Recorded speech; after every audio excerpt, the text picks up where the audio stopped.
जय श्री कृष्ण। आज हम मोहिनी एकादशी वैशाख मास शुक्ल पक्ष की कथा करेंगे।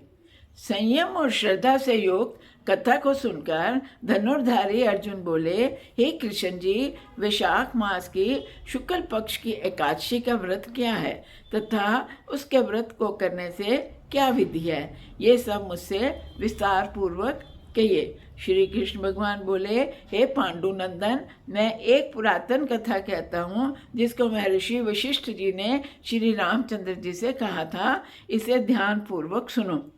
एक समय की बात है, श्री रामचंद्र जी महर्षि वशिष्ठ जी से बोले, हे गुरुदेव, मैं जनक नंदनी श्री सीता जी के वियोग में बहुत दुख भोगे हैं, अतः मेरे दुखों का नाश किस प्रकार होगा। आप मुझे कोई ऐसा व्रत बताएं जिससे समस्त पाप और मेरे दुख नष्ट हो जाए। महर्षि वशिष्ठ जी बोले, हे श्री राम, आपने बहुत सुंदर प्रश्न किया। आपकी बुद्धि अत्यंत शुद्ध और पवित्र है। आपके नाम के स्मरण मात्र से ही मनुष्य पवित्र हो जाता है। आपने लोकहित से बड़ा ही सुंदर प्रश्न किया है। मैं आपको एक एकादशी व्रत का महात्म सुनाता हूँ। वैशाख मास के शुक्ल पक्ष की एकादशी का नाम मोहिनी एकादशी है। इस एकादशी का व्रत करने से मनुष्य के समस्त पाप और दुख नष्ट हो जाते हैं। इस व्रत के प्रभाव से मनुष्य मोह के जाल से छूट जाता है। अतः हे राम, दुखी मनुष्य को इस एकादशी का व्रत अवश्य करना चाहिए। इस व्रत के करने से मनुष्य के समस्त पाप नष्ट हो जाते हैं। अब आप इसकी कथा को ध्यान पूर्वक सुनिए।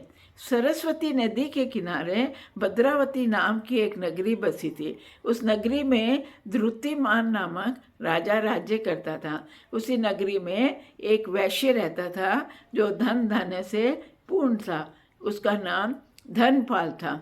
वह अत्यंत धर्मात्मा और विष्णु भक्त था। उसने नगर में अनेक भोजनालय, प्याऊ, कुआं, तालाब, धर्मशाला आदि बनवाए। सड़कों के किनारे आम, जामुन, नीम आदि के वृक्ष लगवाए जिससे पथिकों को सुख मिले।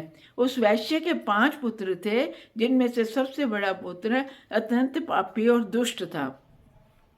वह वैश्याओं और दुष्टों की संगति करता था। इससे जो मनुष्य बचता था उसे वह जुआ खेलने में, जो समय बचता था वह जुआ खेलने में व्यतीत करता था। वह बड़ा ही नीच और देवता, पितृ आदि किसी को भी नहीं मानता था।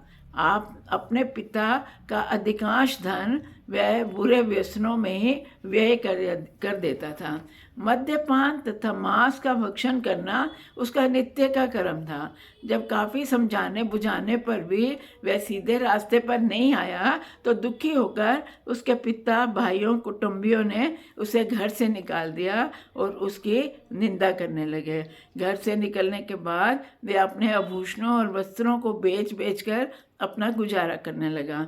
धन नष्ट हो जाने पर वेश्याओं तथा उसके दुष्ट साथियों ने भी उसका साथ छोड़ दिया। जब वह भूख प्यास से दुखी हो गया तब उसने चोरी करने का विचार किया और रात में चोरी करके अपना पेट पालने लगा। एक दिन वह पकड़ा गया, परंतु सिपाहियों ने वैश्य का पुत्र जानकर छोड़ दिया। वह दूसरी बार फिर पकड़ा गया, तब सिपाहियों ने भी उसका कोई लिहाज नहीं किया और राजा के सामने प्रस्तुत करके सारी बात बताई। तब राजा ने उसे कारागार में डलवा दिया।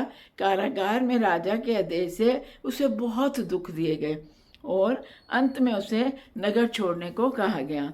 वह दुखी होकर नगरी को छोड़ गया और जंगल में पशु पक्षियों को मारकर पेट भरने लगा। फिर बहेलिया बन गया और धनुष बाप्पा से पशु पक्षियों को मारकर खाने और धनुष बाण से पशु पक्षियों को मार कर खाने और बेचने लगा। एक दिन वह भूख और प्यास से व्याकुल होकर भोजन की खोज में निकल पड़ा और कौटिन्य मुनि ऋषि के आश्रम पर जा पहुंचा। एक समय वैशाख का महीना था।